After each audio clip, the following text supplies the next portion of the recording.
Association meeting. Delighted to have you. There he is, Kyle, our guest speaker.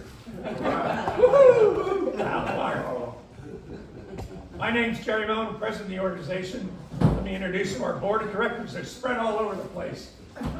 I'm Boyd Carr. I represent Isla del Sol.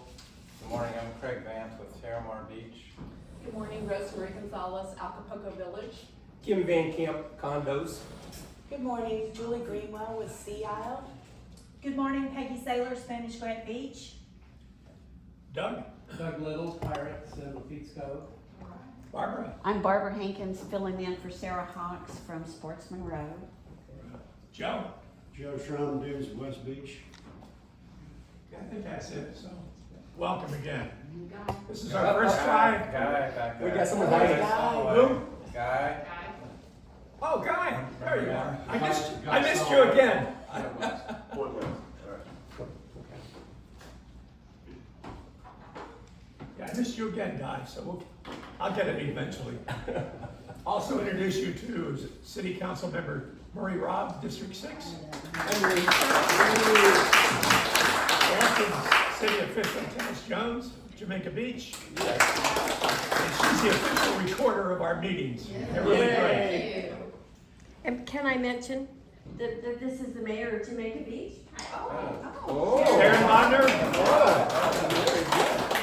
And if you give me a moment, today's Armed Forces Day, and the city of Jamaica Beach signed up with an organization that has congressional approval to repurpose our stars from the flags that need to be retired. And we have now shared almost 8,000 of these stars within 3 years with our active military, with our veterans and first responders. If you want to get in on this program, or if you're a veteran or military or no one, I've got plenty, and I'd be happy to share them with you.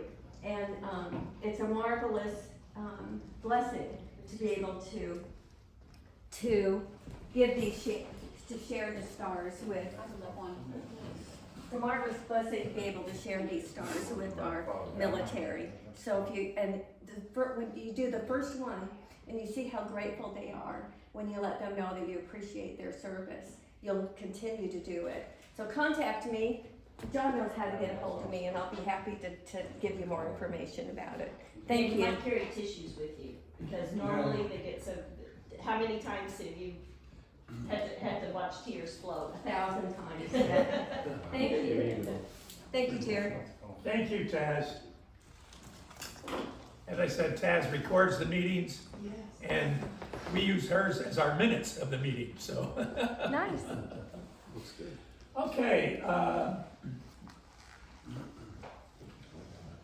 Let's see. House doctors are not here, but Luke Mazur said that he will get 15% off for any West Galveston Island Property Owners Association member.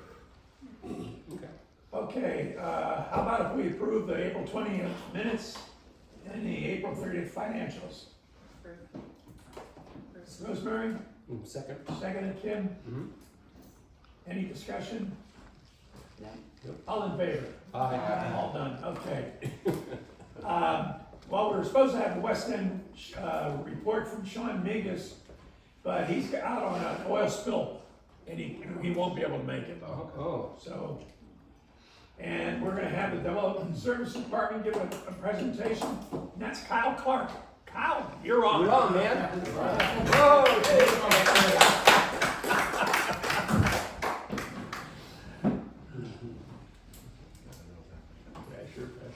Good morning. Tim Teaches was supposed to be here, but he kind of was directed by city management to kind of attend the hurricane preparedness meeting that they're having in Galveston today. So I'm kind of here giving an update on our development services department at the city of Galveston. So talked to Tim yesterday to kind of get some information he wanted me to pass along to the group. So just kind of get into it. So don't know if y'all are familiar with our Development Services Department with the City of Galveston, but it's comprised of our building inspectors, our planning, and then our coastal resources. So we are all under that department. Right now, not a lot of interesting stuff to update you on, like our, building, inspectors. We do have a full staff now. Last year at this time, we were down about 4 or 5 people, people retiring, people moving on. But at this time, we are fully staffed. We, have four new people, on our staff, and so they're being trained up right now, so they have to go to certain trainings to be able to do certain inspections for electrical, plumbing, and things like that. So right now, they're all kind of going through the rotation, being trained up, so. So they're being trained up, and so, we got a lot of big projects that'll be coming online for building, you know, these bigger construction projects such as the Oleander, Ball High, some of the larger constructions out on the, you know, the east end, some of the things that's been in the news. Takes a lot of time and resources to actually ensure that they're being constructed, so it's good that we have a full staff on board to kind of address all of those major construction projects that are kind of going on the island right now, so it's good that we're fully staffed and getting them trained up. The other division, one of the other divisions in our department is the planning. A lot of stuff going on in planning right now. You know, I'm sure all of y'all are aware of, you know, a lot of the recent activities for development, you know, occurring on the island. You know, some of them have been through our PUD process. A lot of them have been, you know, in the news with, you know, going to the planning commission and going through that process. A lot of high profile, a lot of community involvement, which is good. The planning commission, city council wants, and the development services, we want that public input. I mean, that's why the process is set up the way it is. So we want to, you know, hear the feedback from the public, and then, you know, when the city staff takes recommendations to the city council, that they can, you know, say it's, Jeffrey, how's it going? Just make an Welcome. entrance. There you go. Sorry. City gets back to work. There's, Over here. there are burritos in the other room, coffee burritos that way.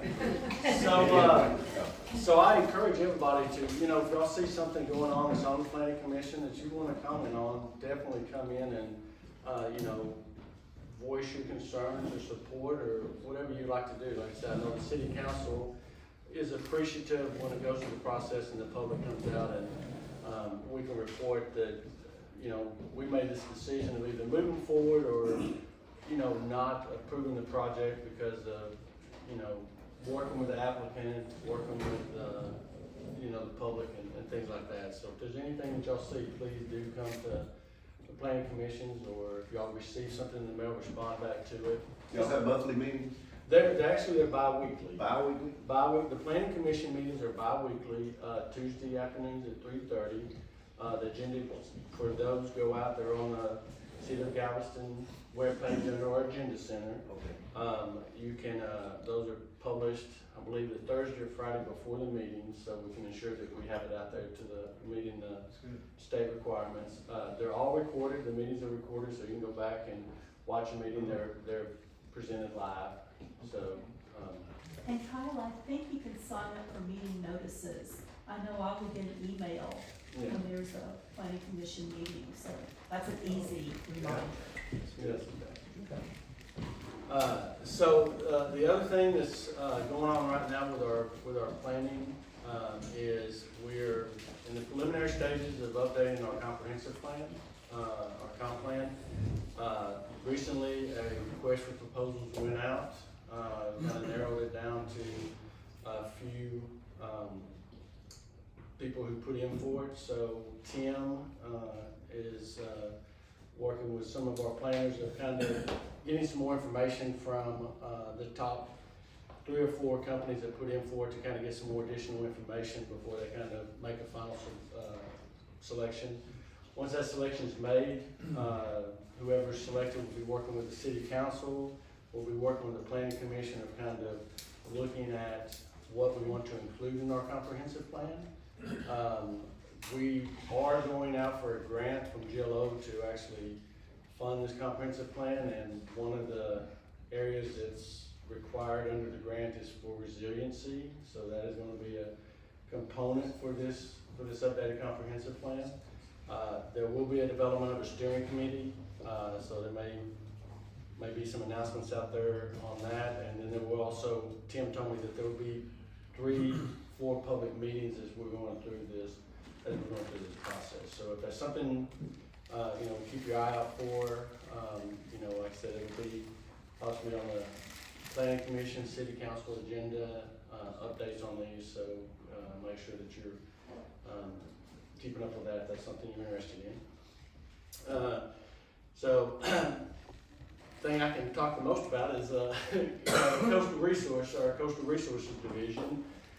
So, been there for just a little over a year. It's been a whirlwind year with a lot of the projects going on. We've myself and then the deputy coastal resources manager, he came on about 2 months after I did, so we're both fairly new. We've worked on amending our beachfront plan, our beach access plan. So it's at GLO right now. We've made 3 or 4 amendment changes on that plan, beach access, and there was some variances on some other things. It's at GLO right now. They said that what we submitted is consistent with the state law. They're working on putting it out on in the Texas Register for public comments. So we will be notifying, we will be putting out some type of announcement, city website, Twitter, Facebook, or something like that, so the citizens know that it's out there, so they can comment on it, on our proposed amendment changes. So that's where we are with that. We are actively pursuing some major beach nourishment projects on the west end of the island. The city is working with the Corps of Engineers under what they call the Continuing Authorizations Program, or CAP 204 program, using beneficial use of dredge material for maintenance for the Houston Ship Channel. It's about 2 miles. It's kind of the area from Sunbather Lane to just west of Bermuda Beach. Looking at about, it depends on how much sand is out there in the Houston Ship Channel with the work that's going on out there. We'll see what's out there, but that's kind of the footprint of it, about 500,000 cubic yards. The Corps will pay up to $10 million on that type of work, and then there's anything over that has to be paid by the non-federal sponsor, which is us. But we've received a grant from the GLO for $7 million to pay over that cost. So it's not coming from the city; it's coming from GLO. Councilwoman Robb is very proactive and kind of pushing that along. She sits in on meetings with myself, General Land Office, on kind of getting this pushed along and with the Corps. So we have monthly updates to kind of keep this along. Another project, a beach nourishment project that is planned to occur on the west end is from 8 Mile Road to 13 Mile Road. This CAP 204 project sits in the middle, but this is a project with the park board and the GLO. The GLO has already committed $23 million for the construction of that. They're in the middle of doing engineer design work for that. We're looking at getting off, sand source from some development that's environmental development out at Sullivan Ranch is kind of where they're looking at getting the sand from. So that's a big project that we're looking at. I just talked to the engineers for this working on the Sullivan Ranch. They're looking at getting their Corps of Engineers permit to impact the wetlands probably within the next 3 or 4 months. They've got about a month to finish up addressing some comments that they received from the Corps. And then once that starts, then we'll be trying to work on kind of getting that site prepped so that we can start getting sand out there. So that's kind of some big things going on. Kind of going back to what I was talking about our resiliency in our comp plan. I do want to kind of give out a shout out to some. I think the city is not always out there, but it's kind of behind the scenes. I think the city is kind of the mindset with a lot of divisions is kind of going back toward, kind of going toward resiliency. And there's a lot of things that kind of go unnoticed, so I kind of want to put a plug in for that. I don't know how many have driven down Harborside, 2 days after a storm, there's still water standing. But I will say, I drove down it yesterday and there was no water standing on Harborside, and that is because of our public works going out there and cleaning all of those drains out. So there's little things like that that's occurring around the city. A lot of people don't see that it's kind of going to be increasing our resiliency. As a city, the pump stations that are coming on, that engineering is doing. I've been working with,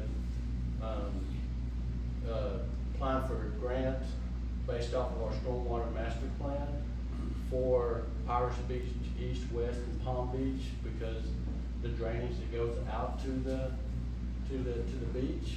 So we're trying to restrict that to improve water quality at Galveston Island State Park, Jamaica Beach, and stuff like that, so we don't have all of that water just running straight onto the beach. So we're putting in for a grant from GLO to start the engineering and design of trying to redo some of that drainage out there. So there's a lot of little things. I just wanted to kind of tout that there's things going on behind the scene on resiliency that a lot of people don't always see. If you probably try to avoid Harborside, if there's been heavy rain, because there's standing water. I thought I made that mistake yesterday, but there wasn't even hardly any water in the little crevice between the pavement and the curb, which was like, oh man, I'm glad. And then I'm glad I didn't go down Broadway, because I heard that was a nightmare. So that's kind of just an update of what we're doing with development services, what's coming on. Like I said, the comprehensive plan, be on the lookout for that. Always, get a notice from the planning commission. Like I said, we want people to come in and comment on any project that you should, like I said, support or oppose. That's what we want y'all to come in there for. How long an outlook is the comprehensive plan? And how much are you addressing, like the potential for, I don't think the ICAI will ever happen, but if it ever does happen, does your plan look that far out? Well, yeah, we haven't got that. Yeah, we haven't got that far yet. Like I said, right now we're just trying to. We've got some. We went out for requests for proposals. We got some the requests back. They kind of narrowed it down to 3 or 4 companies. And what Tim is doing right now is trying to kind of tighten that up a little bit more on the meetings. That'll be once we select somebody. Working with whoever we select, working with city council, working with the planning, working with steering committee and things like that. And then is that comprehensive plan, is it for the entire island, right? Well, I mean, Or it's mostly for the, It's for the whole. yeah, it's for Galveston. I mean, yeah, we'll be including West End, what's in Okay. Galveston city limits on the West End and things like that. don't forget us. No. Okay, Jamaica Beach, we're always forgotten. So, the plan takes place and then we figure out how to fit into it. Yes. But, it would be nice to be, I'll look at joining those meetings or sending a rep to join those Yes. meetings. Yeah, back to that Sullivan Ranch sand source, is that on the island? Yes, sir. Yes, sir. It's out west? It's Marie could probably tell me where it's It's right back here. back 8 miles. 8 mile road. So what they're doing is they are wanting to enhance the wetlands that are out there on the sides and do some site prep out there, and they will be doing some excavation. So while they were preparing that, they did geological tests and determined that there was some sand on the side. They coordinated with General Land Office and us and said, yeah, this is beach quality sand. So it'd be like making some inlets and stuff to get Yeah, the water flowing? making some inlets, making some, some kind of tiered in grade, pond type habitat or whatever, but it's not gonna just be just big like borrow pits, but it's gonna have grade. We met with the engineers, Tim and I did about a month and a half ago. They gotta get a permit from the city for excavation and stuff like that. But they're saying almost 1 million cubic yards of sand from that. I can see some ponds, because I've talked to Fish and Wildlife, said they're very, we're lacking in freshwater ponds on the island for the birds that migrate. And it'd be great if they could get in some pond. And that's some of the reason why, because, you know, sea level rise and erosion and stuff like that, you're starting to have more brackish water, and that's what Right. that is one of the We need to make some components of fresh what they wanted to do. Yes, sir. Okay. Excuse me, did you say they were gonna donate that sand, or we gonna buy it from them? Well, we got grants from the General Land Office. So we're gonna buy it from them? Yes. How many millions you talking paid to someone? I don't know that, sir. I don't know what. Who would know that? We haven't, like I said, we haven't come up with a construction cost or anything like that right now, so. You got engineering, Well, you don't know what construction's gonna cost. We're at 30% engineering, we haven't got everything engineered yet, so, but GLO has allocated, $23 million for the construction of the project. Okay, I thought maybe they'd offer to give it to us. Yeah, no, sir. Sand in the ground. Okay. Kyle, you know, a lot of the bay subdivisions, their canals periodically need dredging at a certain point. Is that ever feasible? Like, I know in Isla del Sol, we need the entrance to go into the bay, you know, To use We the would, sand. yeah, we would have to just take a test. I mean, a lot of that stuff on the bay,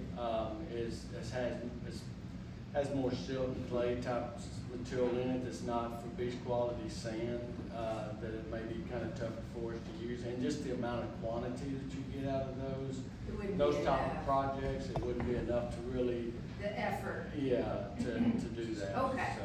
So, you know, but I am looking at, I did have a meeting with the Corps of Engineers this week. We are doing some studies on, you know, they've worked with the park board in the city last, I don't know, they've done 2 or 3 reports of the sand movement on Galveston Island. So, there's a grant that the Corps has that we've participated in. And the next phase that we're doing is we're gonna be working on this, is how much sand is kind of accreting at the end of the island. And is there a way to kind of bring that back to the middle to kind of keep the sand in the system?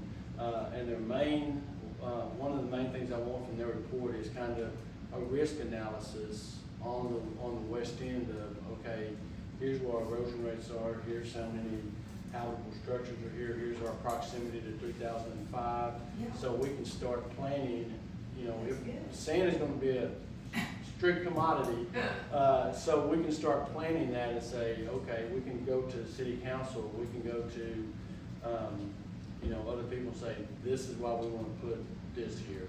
And the good thing about, once we start doing these engineered beaches, if we have a storm, then that kicks us into, help from FEMA. Yeah. And so that's why, you know, we may see us start doing a lot of, you know, little projects instead of these big 5-mile projects, because I want to be able to get, hey, let's get engineered beaches in these areas that are really eroding. So if we do have a storm, we can get assistance from FEMA, and we're not waiting 10, 15 years after Hurricane Ike and trying to figure out what to do. We can get in there. I have a question. Can you go back to the amendments that you proposed to GLO on the beach access? Yes, Just ma'am. give us the cliff notes on what y'all changed. Okay, so what we've changed is, we requested to remove vehicles from Sunny Beach,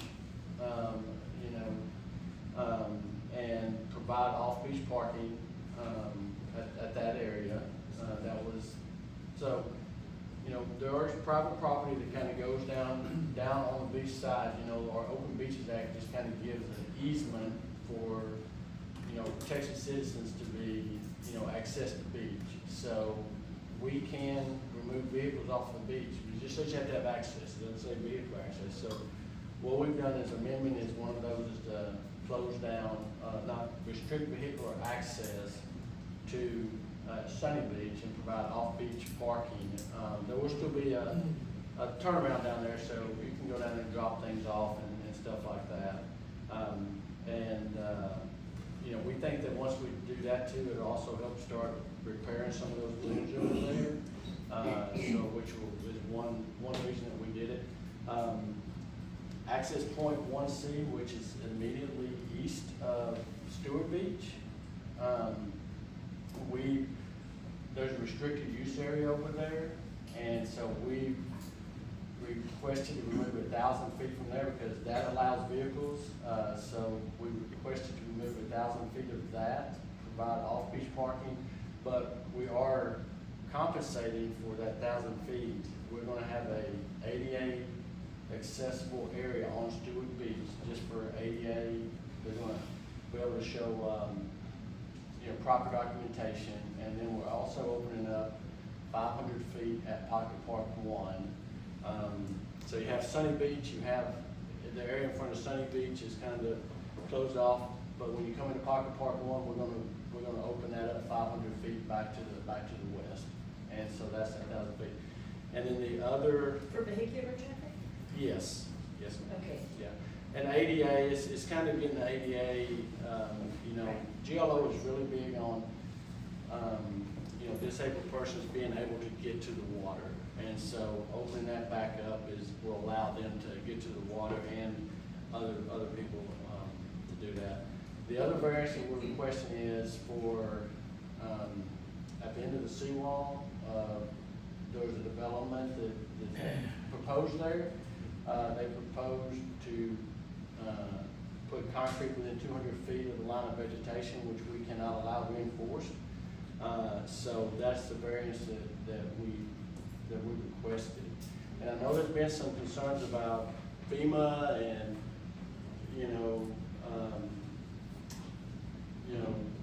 affecting our flood ratings and things like that. We coordinated with our floodplain administrator, we coordinated with FEMA. They're two different laws. The reason the GLO has that is for beach access. That's why the restriction is in there, because after Hurricane Ike, it costs so much money to clean up all the reinforced concrete, so that's why they have that on there.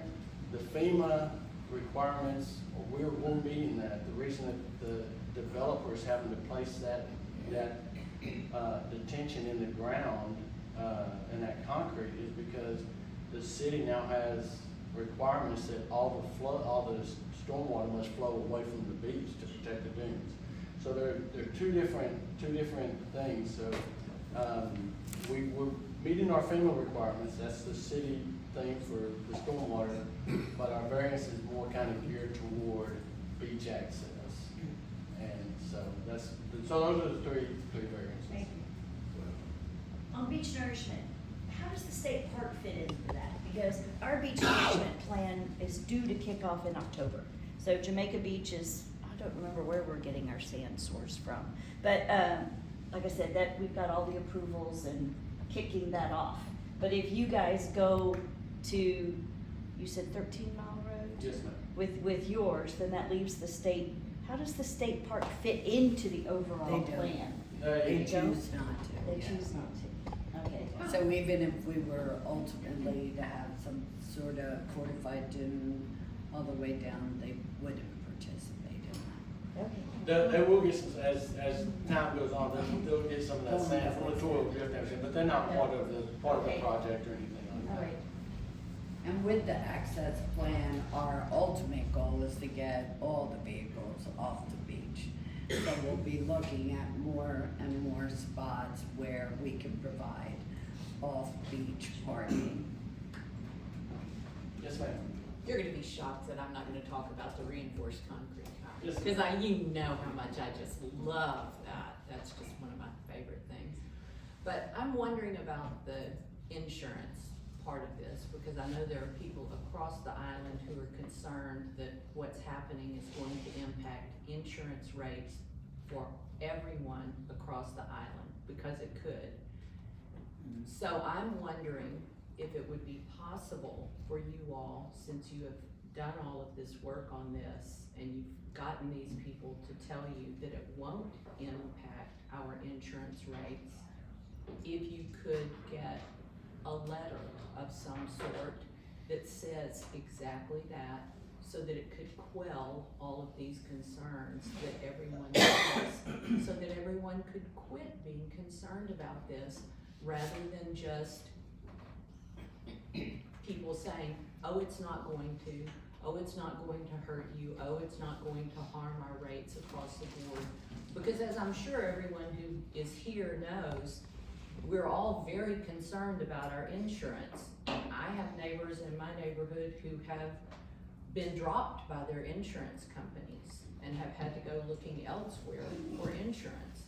So I'm just wondering if that would be a possibility, to maybe get some kind of letter that will allay everyone's concerns. Well, I will say this, I don't know if we're gonna send out a letter saying that, because as you said, people have their insurance dropped, and it may not be for that reason. Nothing to do with the flood. Yeah, it may not be for that reason. Those justifications are going to be in the preamble that the GLO is putting out, in the Texas Register for our variances. And if y'all have concerns about it, then I recommend responding back to the GLO. GLO will probably come back to us and asking us, and we've already, we've said that what we're doing there, the reason that they're engineering that is because that's part of our plan with FEMA. This is what we've said that we're going to do to minimize the flooding risk on Galveston Island, is to remove the water from toward the dunes back to the bay. It's completely different than beach access, completely different, and it's up to the city under the tag to say, hey, yeah, we need to make a variance on our floodplain. We've talked to the FEMA, we've talked to our floodplain administrator. We're not requesting a variance from FEMA because they're complying with our plan. They're complying with what's being incorporated. So I say if there are concerns, then respond back to that, to the GLO, because like I said, I'm not gonna recommend the city put out a thing and say, yeah, nobody's insurance is gonna get impacted, when there are people that's being, insurance is being dropped, and it's not anything to do with. Well, but that's, for specifically this reason, that's a very good suggestion and one that we'll take to heart. So Yeah. thank you, Kyle. Yes, ma'am. Yes. Hey Kyle, good Yeah, good morning.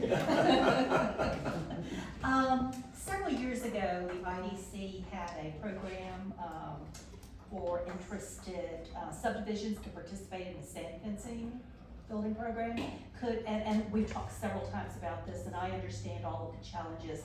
Could you possibly give just a brief update on how you see that playing out going forward?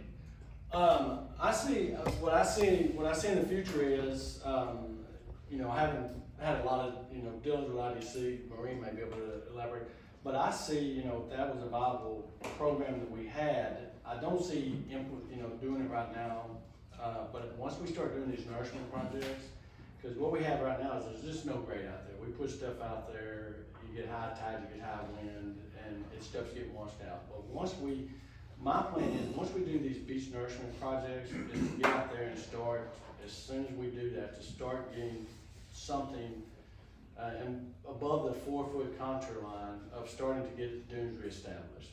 And if that is putting sand fencing out there, if that's planting, if that's doing stuff like that, because we want the dunes to start, once that nourishment sand dries out, it's gonna be blowing. So we wanna have stuff there to start kind of capturing that and start refilling those dunes naturally. So that's my goal, is to start having a plan of, okay, what do we wanna do, is to capture this blowing around sand, so it's not just blowing into people's yards or off or anything like that. But that is something that after we do the nourishment, I think right now it's a tough battle to try to put something out there when we get high tides and, high south winds and stuff like that, and it comes in and it just washes stuff out. No, that's very fair, and I think the worst thing that can happen is for some of us to have fencing put in, and within a short period of time, it washes out again, so we don't want that. Do you consider, either you or Marie, consider the former program still somewhat viable? And if the answer is yes, that's great. If the answer is no, then I would request that if there are any efforts that are put forward to have a subsequent program, that you reach out to us, because I'm really looking forward to any opportunities we may have to protect our shoreline, and that certainly was one lifeline I thought possible, and it, it could work still. We just don't want to be forgotten, and I would like to have another opportunity to participate. Yeah, no, y'all not gonna be forgotten. Like I said, we No kidding. Yeah. Okay, anything else, Chris? We're gonna There's two of us, so we're patience. Next We are, Well, because along that point, you keep equating back to this 4 feet above sea level contour line, and most of the beaches on the west end right now before nourishment are below that level, but it also hasn't been surveyed in a long time. So we're trying to, like, when is the actual surveying, not other than LiDAR, gonna be done? well, we do surveys every year and it's posted, and the Corps for their, like I said, the Corps, just went out 2 weeks ago, and their engineers went out for the Cap 204 project and kind of got an estimate of where they think the 4 foot contour is at. And y'all probably gonna be hearing more about these beach nourishment projects because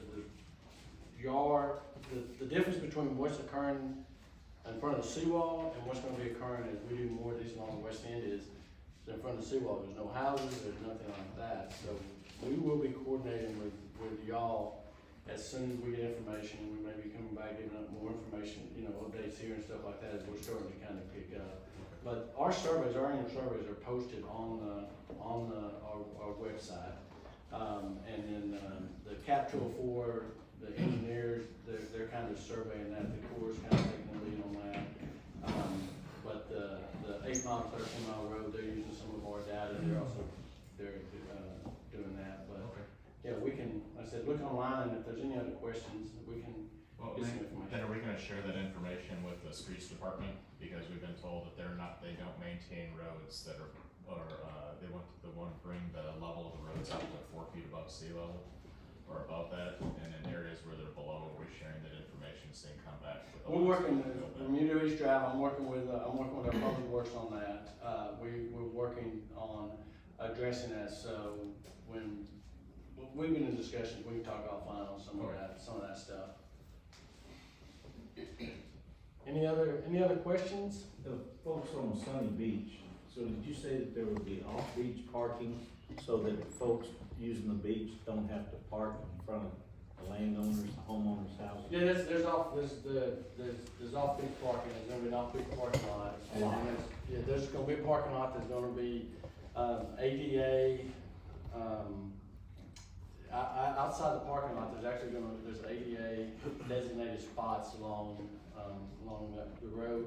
There's gonna be a sidewalk down through there, and like I said, there's gonna be a bollard turnaround, so people can go down there and drop off and not have to haul their stuff all the way down.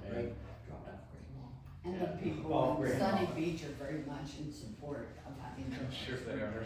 Yeah, so that's, I said, and once those variances go through, you'll probably be seeing a lot of,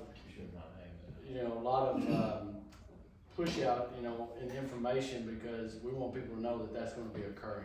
And so they don't go up there like one Sunday or Saturday and it's closed off. It'll probably be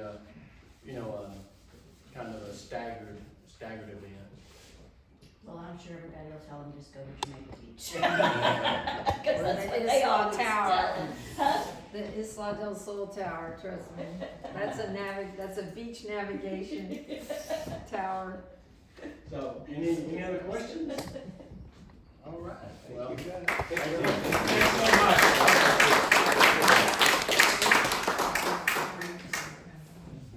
Okay, thanks so much, Kyle.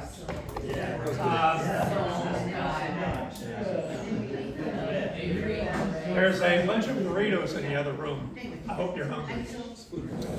And we have to thank the, I'd like to introduce Bree is with Senator Middleton's office. Hello. Good morning. Senator Middleton, Mays oh, Mays Middleton. Middleton, okay. State senators, welcome. Yes, So nice to have you. Thank you.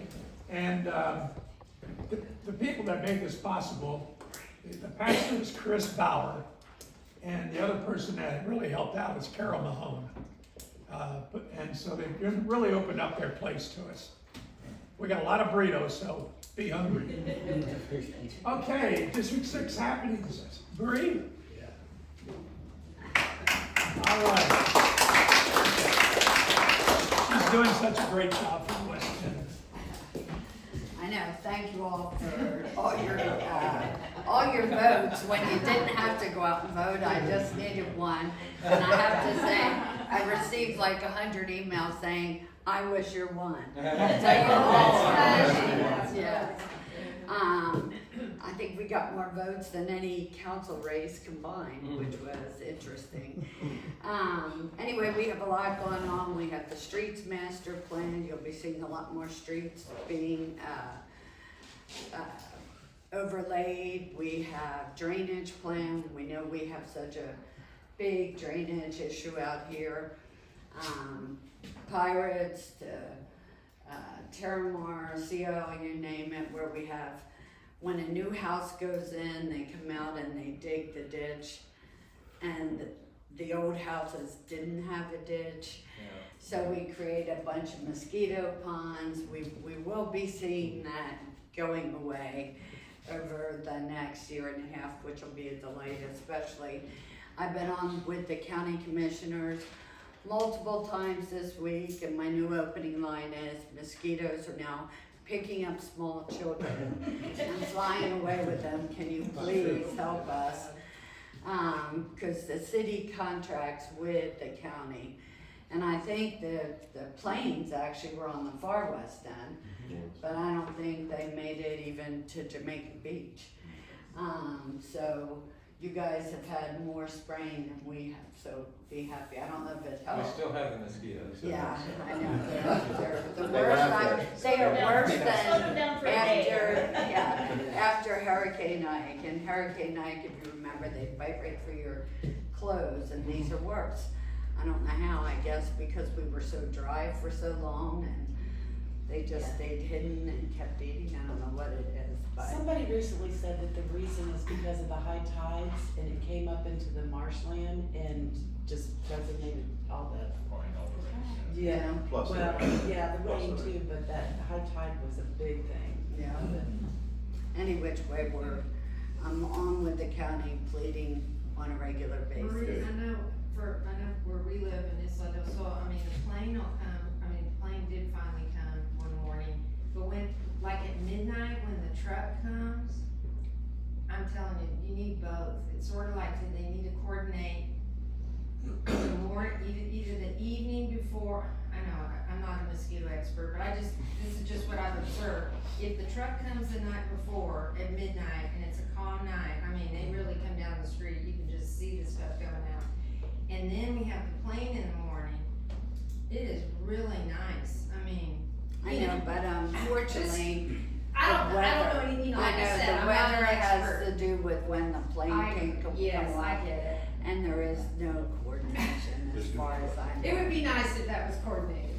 In a perfect world. Yeah. But I am talking to them Okay. to try to get them to do more, because we certainly need it. Yes. We have a lot of good things happening.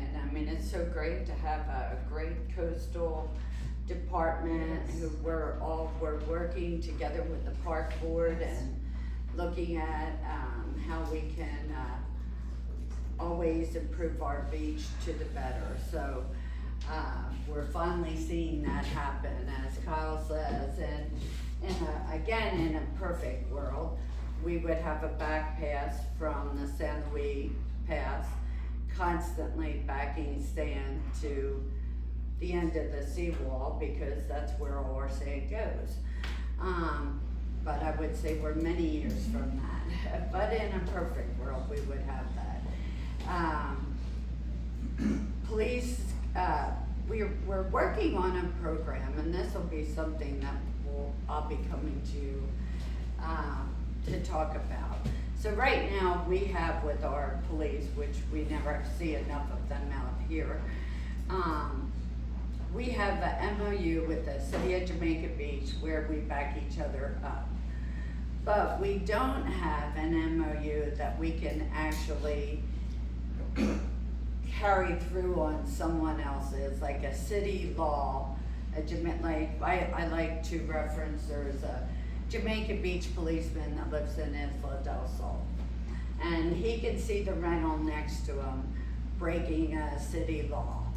He has to call PD, even though he's a peace officer, to take care of it. So we'd like to see, and we have a group of private citizens that are actually raising the funds to cover any training and whatnot.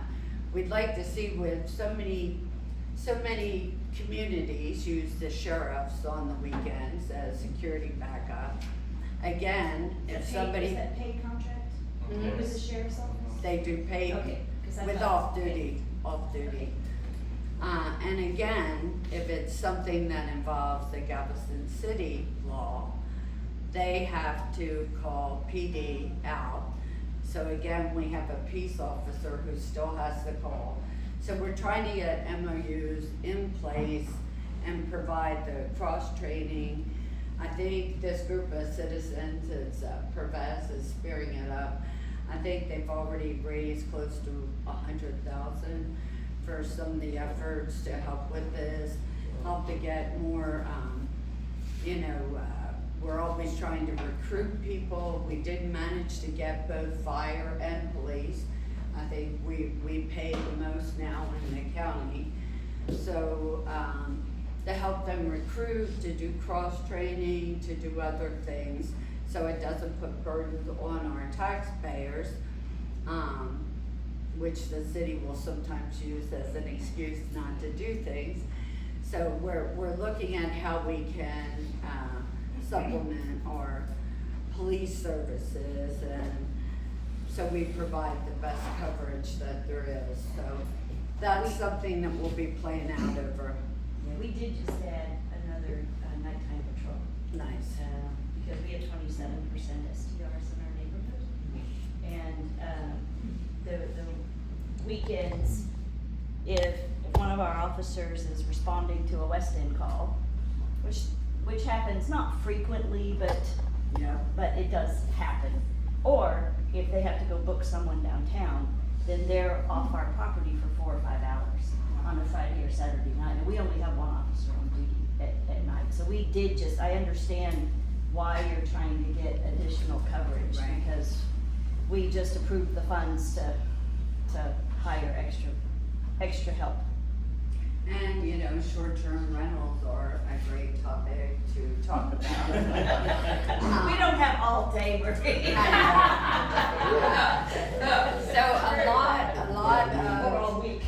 a lot of, we are limited by state law on what we can do with short-term rentals, because Texas is very much a property rights state. So, but it will be something we'll be addressing. I think the biggest change that'll take place is currently when a short-term rental registers, they register at the park board. But then it's the city who has to follow through on all the ordinances. And that's a severe disconnect. I think we'll be seeing that position move into the city. Because then that's our biggest issue. A perfect weekend would be, I talked to Bryson and I'm like, how many complaints did the hotline get on biker weekend? I think there were 30. And I'm like, I had close to 100. So we definitely have a disconnect there. So I think that's something you'll be seeing happen very quickly. Because it really just makes the most sense. So we have a lot of things in the work. We have the new council was sworn in. We have one runoff, so we won't be making a lot of huge decisions until that runoff, which will be on June 15th, is finished, and we'll be moving forward. We have a good council in place, and we have a lot of exciting things happening. Any questions? Hi Marie, I have not been here in a long time and it's just so nice to see you and everyone, but I have to ask, sanitary sewers, is there anything the city's gonna be doing about putting Sportsman Road? We have a lot of areas, a whole lot of areas, and I'm always requesting it.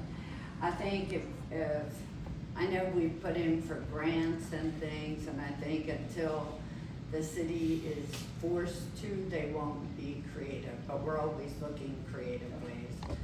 Because of most of the beach side, well, not, I mean, like Pirates has sewer, Bermuda Beach has sewer, but, there are a number of areas, especially once you get past Jamaica Beach, all the beach side does not have sewer.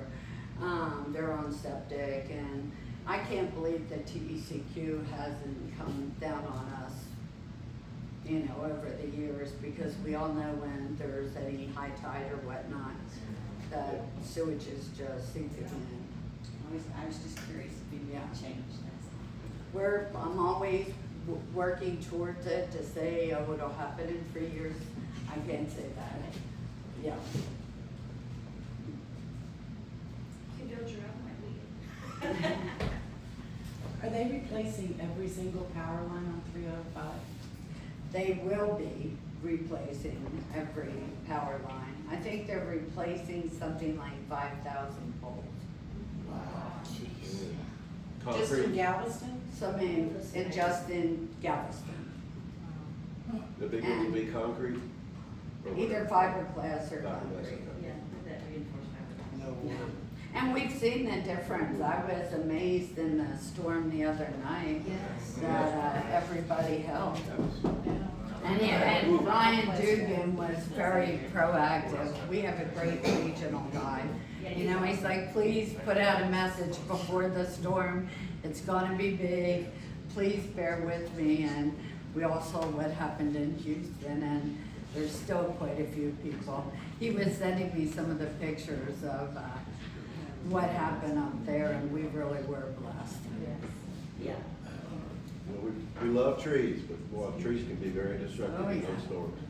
Yeah, but look at downtown. I mean, they definitely had tornadoes.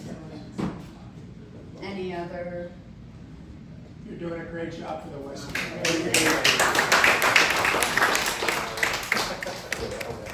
Okay, Sally Bacco is on. Gulf Coast Protection District, Knoxville. Good morning. Good morning, Good Sally. morning, everyone. For those of you who don't know me, I'm Sally Bacco. I'm the Director of Policy and Governmental Relations for the City of Galveston. But I'm here this morning in my role as Board Director with the Gulf Coast Protection District. And I have lots of news. So buckle up. Most important news, U.S. Army Corps of Engineers released their fiscal year 2024 work plan, and the Gulf Coast project is in it. All right. Okay?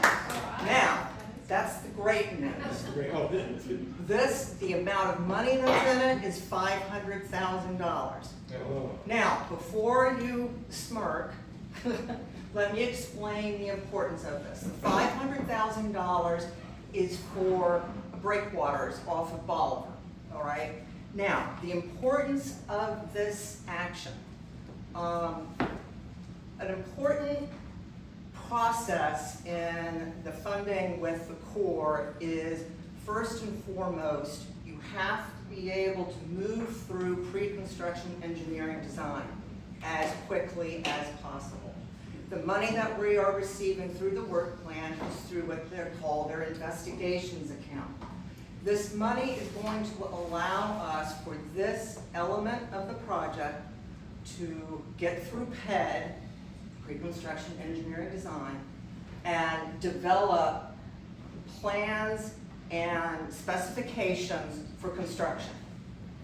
What that does is it enters the project into what is called a new start designation, right? And you have to remember, this is just a little piece, but it's the project. That's not the project, that's just a little element of the project.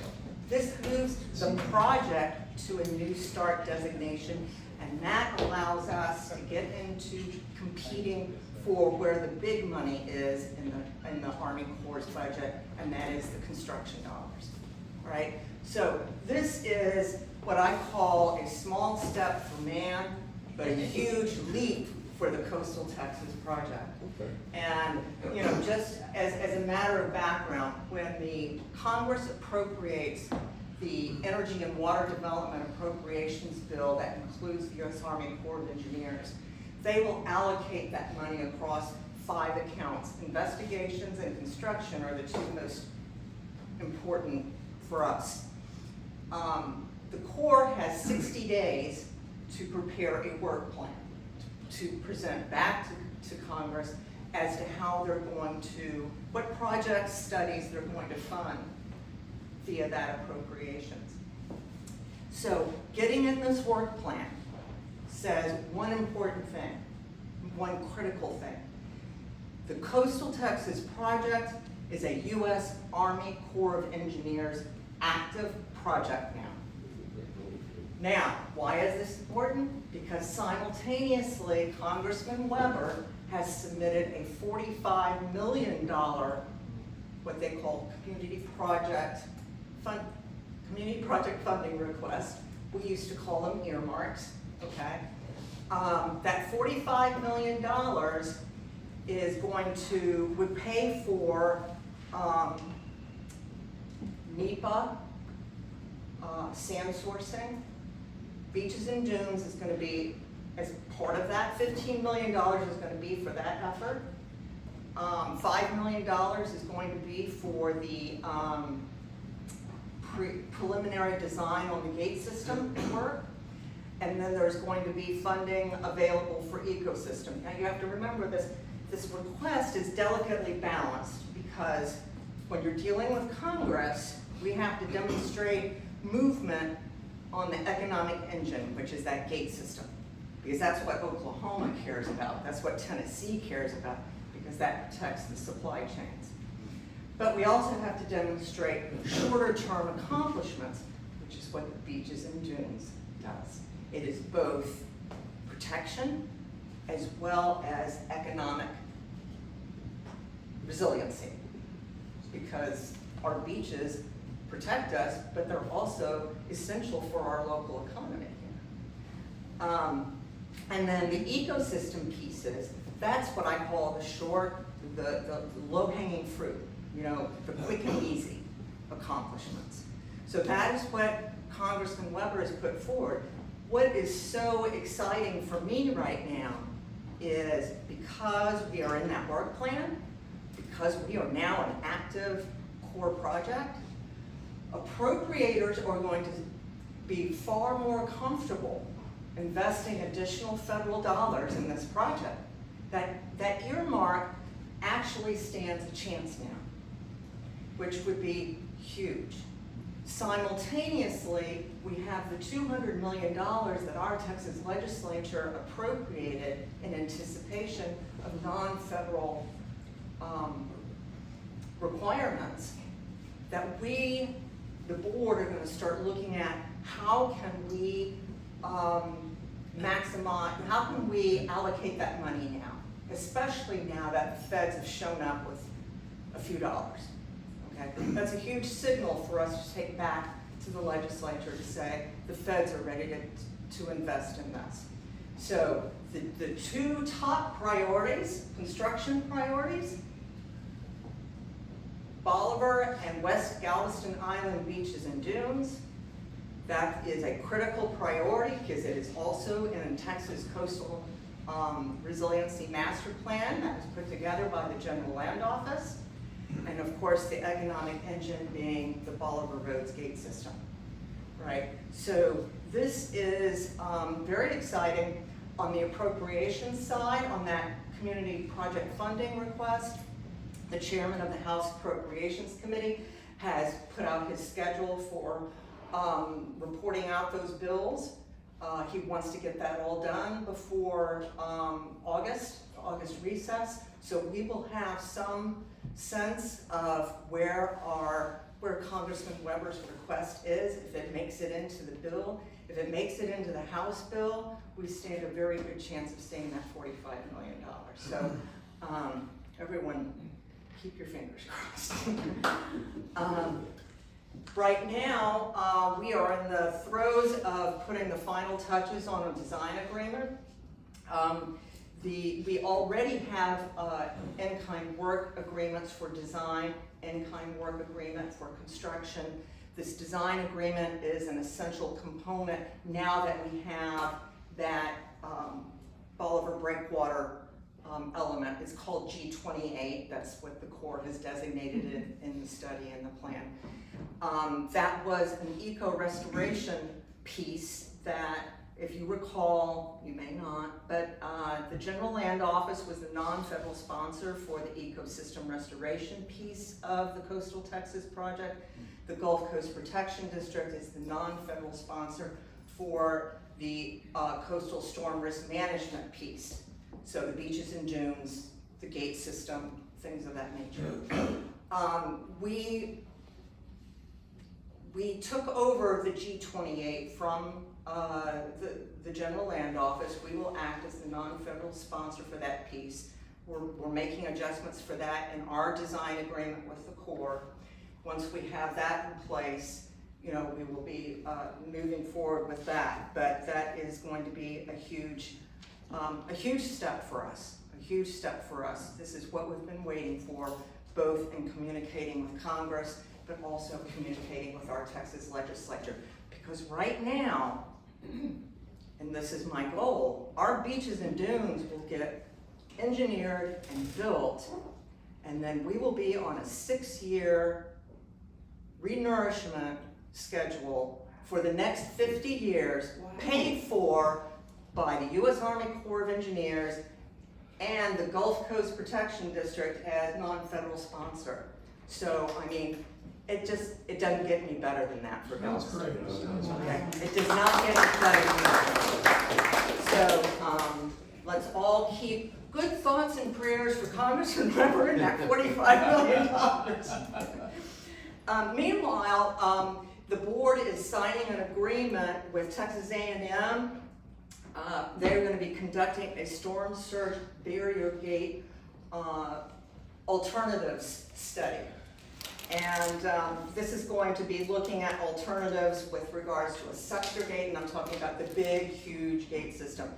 Sector gate, arch gate, barge gate systems, and try and identify alternatives that will improve operation, navigation, and environmental impact. The Houston and Galveston pilots raised a lot of concerns and demonstrated those concerns through simulations about how the proposed double gate system, sector system, it just causes navigation concerns and problems. And I think now that we've experienced Pelican Island Bridge, I think those concerns have probably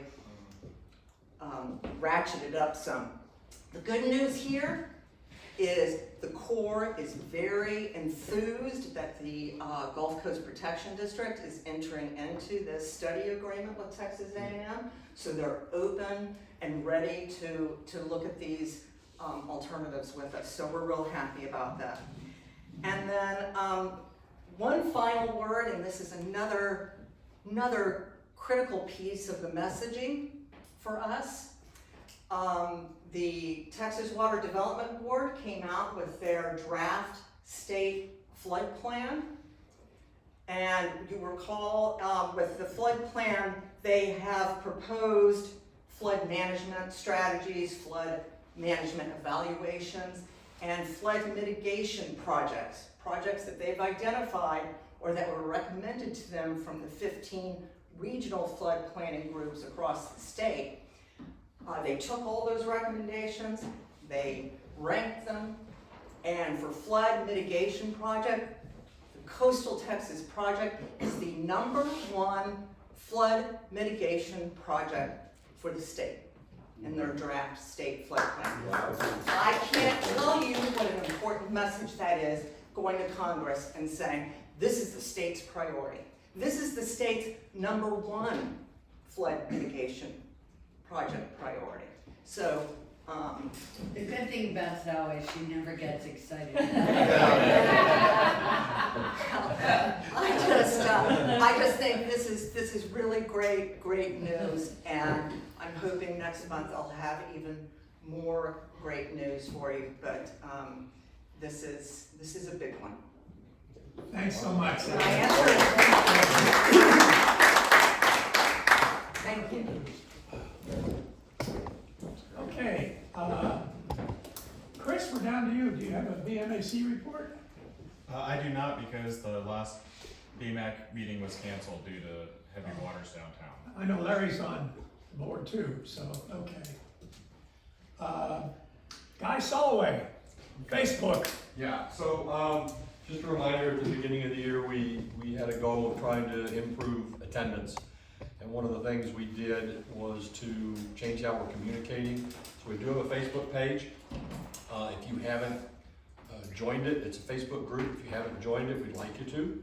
Our primary way of driving membership or people joining our Facebook group is the people in the room and the people on the board. What I have done is sent out emails to the board members and asked if you do two things. Number one is if you would share our introductory post that we put on Facebook. It tells the people a little bit about WGIPOA, etc. All you have to do is share that to your community page. We have roughly, I looked at all the community pages that were out there. Obviously, I can't get to them to join them because all of them are closed. Most of them are closed. But there's roughly 6,000 people on those pages. If we just get, if we get 20% of that, that's over 1,000 folks that would be following our page. And those are people that we can more easily communicate with. So I'll ask again, particularly board members, anybody that's in the room, the two things that you can do are, number one, share an introductory post, and second, once we get the meeting announcement from Jerry, I post an event on that Facebook page. You can share that event to your community page. If you don't know how to do that, you can reach out to me. I have a little Word document that's got screenshots of where you click, what you do, and how you move it around. We haven't been very successful in getting those shared. The most we had was our first one. We had it shared 5 times, and 2 of those went to Point West. So we're not getting real good penetration. I would really appreciate the help because we really don't have any other mechanism. If people are concerned about being spammed from their Facebook or a lot of posts, in 4 months this has been up, there have been 6 posts on that page. 2 from Luke, 3 from Marie, and 1 from Ryan with the about the coming storms. So not anybody can post on them. Actually, nobody can post on there. You can put a post, it has to be approved. Most of them get turned down. All the posts are approved by Jerry before they go up. So that's a concern that we've addressed that way. So we've got 335 members, sorry, 350 members. We had 330 a month ago. I shared this on my pages at Point West. We picked up 20 more followers. So anyway, really could use your help in doing that. If you've got any questions, you can reach out to me. My email's in the board emails. So. Guy. Yep. I've invited you to be on the Jamaica Beach Yes. group, and that's 830 people that are exposed to JVIC meetings, and I always post the agenda in that group too. Yeah, So and I need to, actually I missed that this month, sharing it. I did the previous month, I just didn't do it this month, but I'm also, since I'm a member, I can share that there, and I have done that. yeah. So. Thank you so much. Very good. Appreciate it. Thanks, Guy. Yep. Well, that's about it. Nope, I have an announcement. Peggy, well, you also wanted to make a motion I did. for some funds. I did. Okay. I do. That's it then. Okay, 2 announcements. Number 1, Sean Miguez texted me and said to let you know that the GPD has staged barricades at San Luis Pass. They've got extra staff there, and that's anticipation of maybe some activity due to Jeep weekend. So he wanted me to let you know that. Second item, the park board decided a couple of months ago to form a beach patrol advocacy committee. And the purpose of that is to have representation from citizens and different businesses to get more involved and knowledgeable about beach patrol. They reached out to me and I was appointed to that committee. So to that end, I'd like to let you know that the Beach Patrol will be having their annual fundraiser June 14th, 5:30 to 10 at Beerfoot Brewery.